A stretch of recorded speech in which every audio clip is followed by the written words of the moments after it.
God het ook nou gepraat van 'n dominee. Nou moet ek ook maar praat van die predikantjie wat so geglo het. Hy het in alles, die mense kan maar by hom kom klaar, en sê hy glo nie. En hy die Karoo waar hy vandaan kom, het 'n man kom klaar. Sy vrou het hom met die kop geslaan. Laat sy hele een kant skurf in 'n pot blou toegeswel. Toe sê hy vir die man, toe die man kom klaar, hy sê, broer, glo net.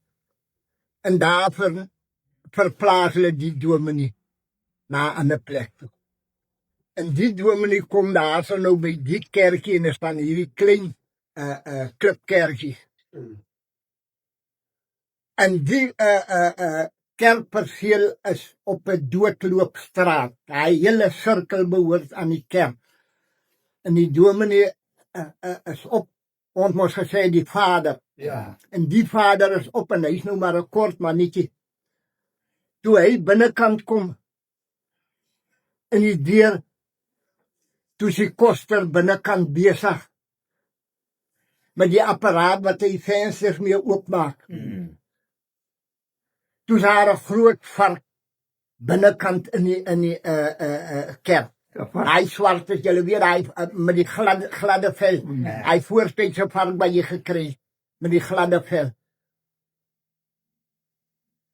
Was nie een wat hom dom as 'n varke nie. Nee, dit was nie van my varke nie. En hy sê vir dominee, vader, dis die duiwel en ons moet vandag hierdie duiwel doodmaak. Die duiwel wat hier in die kerk is. Vader moet by die deur keer asseblief. En kyk, vader is 'n kort man nie. Ja, en hy bring die vark uit hier in die gang af, ons sê mos hy eil af. En ja, nie deur toe en vader keer. Maar vader is 'n kort mannetjie en toe hy nou keer wat die vark nou, nie moet as die vark by die vark onderdeur gaan en hy lig vir vader op. Die vark en haar sit vader agterste voor op die pjat. En vader gryp hier in die lied van die vark.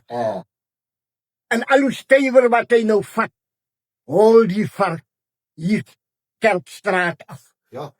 Kerkstraat af. Nou sit hy agterste voor op die kerk, op die vark. Nou moet jy weet, die exhaust, die silencer, is ook mos nou hier wat hier kom. En nou is al hierdie gasse in vader se gesig. Hy moet dit maar inasem. Ja. En hy skree terug vir die koster. Hy sê, broer, gaan terug en sê vir die gemeente en sê vir my vrou, hulle moet nooit weer glo nie, want weer glo is ek agterste voor in die verdoemenis.